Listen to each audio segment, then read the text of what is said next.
Three things या फिर four things you should avoid in order to age like a fine wine और age gracefully. इससे मेरा मतलब ये है कि आप अपने लुक्स और हेल्थ को जितने लंबे टाइम तक सस्टेन कर पाओ, वो भी हेल्दी वे में, वो आप कर पाओ विदाउट एनी स्टेरॉइड्स लेके ठोक के मसल्स बना लिए और बोल दिया कि भाई के मसल्स बन गए।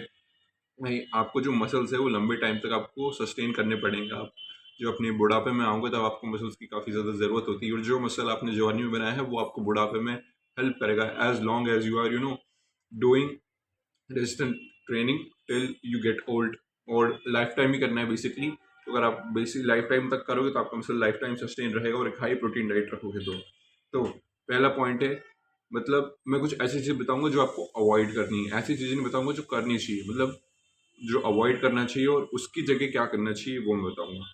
तो पहला है हमारा स्ट्रेस। देखो, मुझे बताने की जरूरत नहीं स्ट्रेस कितना बड़ा फैक्टर हो सकता है आपकी एजिंग में।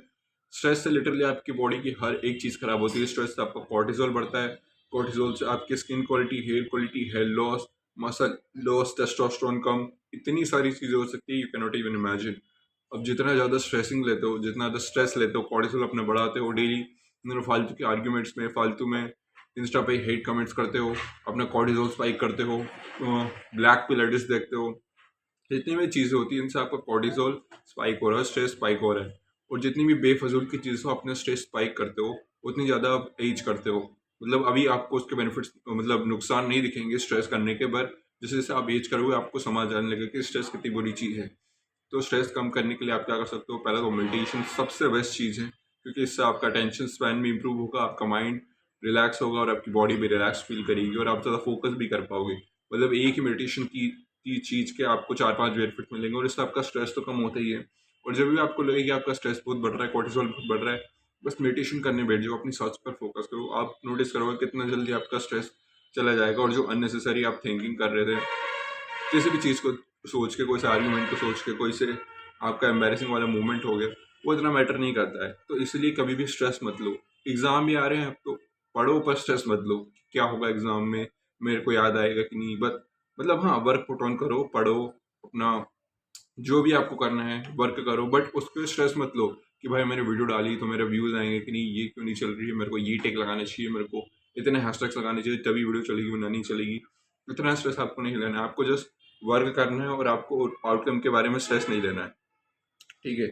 दूसरा हमारा पॉइंट है सन। अब देखो, काफी लोग बोलेंगे कि सन तो काफी अच्छा होता है, सन तो हमको लेना चाहिए, विटामिन डी मिलता है, टेस्टोस्टेरोन बढ़ता है। हाँ, वो मैं बोल रहा हूँ, सन से आपको विटामिन डी, टेस्टोस्टेरोन सब बढ़ता है, बट एक चीज जो होती है वो आपके स्किन पे होती है। आपकी स्किन पे पिगमेंटेशन हो सकती है, जो स्पेशली ब्राउन स्किन गाइज होते हैं मेरे जैसे, और हमको सनस्क्रीन यूज करनी पड़ती है वरना हम टैंड हो जाते हैं। बट अगर आपको सनबाथ लेना है तो आप क्या करो कि या तो आप मॉर्निंग में लो या फिर इवनिंग में लो, जब यूवी इंडेक्स कम होता है। मतलब यूवी इंडेक्स मतलब सन रेज की स्ट्रेंथ सबसे वीक या फिर नॉर्मल तब होती है, और सबसे स्ट्रॉन्ग होती है 11 से 1 के बीच में। तब आप अपना चेहरा ढक के या फिर सनस्क्रीन लगा के चेहरे पे, अपने पीठ पे धूप ले सकते हो, बट अपने चेहरे पे डायरेक्टली धूप मत लेना जब स्ट्रॉन्ग यूवी इंडेक्स हो। ठीक है, 11 से 2-3 के बीच में। ओके, तो आप अपने पीठ पे धूप ले लो, तब अपना चेहरा कवर करके धूप आपको लेनी है। बस जस्ट मेक श्योर कि कभी भी बाहर जा रहे हो तो एटलीस्ट सनस्क्रीन अपने चेहरे पे तो लगा ही लो, अपने बॉडी पे नहीं लगा रहे हो तो। और ओके, ये था हमारा सेकंड पॉइंट।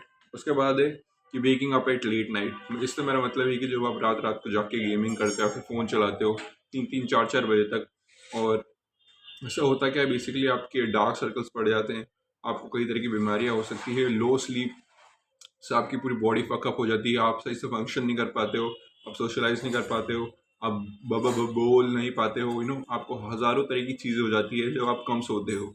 और जब मैं एग्ज़ाम से 5 घंटे में रोज़ सो रहा था, 5 से 6 घंटे, मेरा दिमाग बनना आ गया था, मतलब बिल्कुल। दिन में तो मैं एक्टिव रहता था, पर जैसे ही मैं पढ़ने बैठता था वैसे ही मेरा सर घूमने लग जाता था। मतलब इट वॉज लाइक कि मैं ऑटो पायलट में चल रहा हूँ। तो आपकी लाइफ भी अगर ऐसी है कि ऑटो पायलट में चल रही है, तो प्लीज़ अपनी जो स्लीप है उसको फिक्स करो। और स्लीप को फिक्स नहीं करोगे तो आपका कॉर्टिसोल स्ट्रेस वैसे ही बढ़ना है, और कॉर्टिसोल स्ट्रेस बढ़ना है तो वैसे ही आपकी एजिंग इतनी फास्ट होनी है, आप सोच भी ना पाओगे।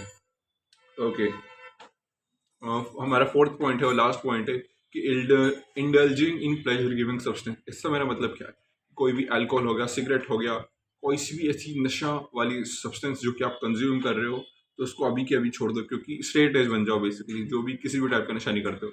क्योंकि ये चीज़ें आपको बहुत ही गंदा वाला एज करती है, आपके लंग्स खराब कर देगी, आपको कैंसर दे देगी, आपको इतनी सारी टाइप की बीमारी दे दी कि आप हॉस्पिटल में पड़े रहोगे। जवानी तो भूल जाओ, अपना बुढ़ापा भी नहीं एंजॉय कर पाओगे। आई मीन बुढ़ापा तो भूल जाओ, जवानी भी एंजॉय नहीं कर पाओगे। जवानी में आपको इतनी प्रॉब्लम्स दे जाएगी जब आपका शरीर अच्छा और हेल्दी होना चाहिए। तो प्लीज़ एक स्ट्रेट एज बनो और ये सारी चीज़ों को बिल्कुल अवॉइड करो, जिससे कि आपको फेक डोपामिन और प्लेजर मिलता है और आपकी बॉडी के लिए काफ़ी हार्मफुल होता है। तो ये थे कुछ पॉइंट्स जिनको अगर आप अवॉइड करोगे और जो मैंने बताया है उसके अल्टरनेटिव में उसको फॉलो करोगे तो आपकी एजिंग काफ़ी अच्छी होगी। ये कुछ मेन पॉइंट्स है, बड़े-बड़े फैक्टर्स जो कि आपकी थिंग्स को अफेक्ट करते हैं। और हमेशा याद रखो कि जो हमेशा बड़ा फैक्टर होता है, कंपाउंड जो चीज़ होती है, उसको पहले फिक्स करने में कोशिश करो। मतलब जैसे मैथ्स नहीं आता, तो मैथ्स का मान लो आपको फैक्टराइजेशन करना नहीं आ रहा, तो फैक्टराइजेशन मत कूदो कि फैक्टराइजेशन क्यों नहीं आ रहा, फैक्टराइजेशन क्यों नहीं आ रहा। उसमें देखो आपको क्यों नहीं आ रहा है, उसमें सम और प्रोडक्ट चाहिए रहता है, तो आपको सम ही नहीं पता है कि क्या होता है, प्रोडक्ट मतलब नहीं पता क्या होता है, प्रोडक्ट मतलब 2 नंबर का मल्टीप्लीकेशन, तो वही आपको नहीं पता है, तो आप कैसे पढ़ पाओगे।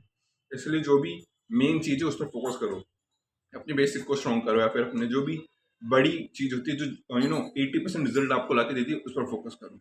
और मैंने पता नहीं क्यों मैथ्स भी पढ़ा दिया था, पर उसको अवॉइड करना, उस पॉइंट को हटाओ और ये जो मैंने 4 पॉइंट्स बताए इनको फॉलो करो and you will age good. Thanks for watching. कोई भी क्रिटिसिज्म लगे तो मुझे कमेंट्स में रिस्पेक्टफुली बता देना। बाय।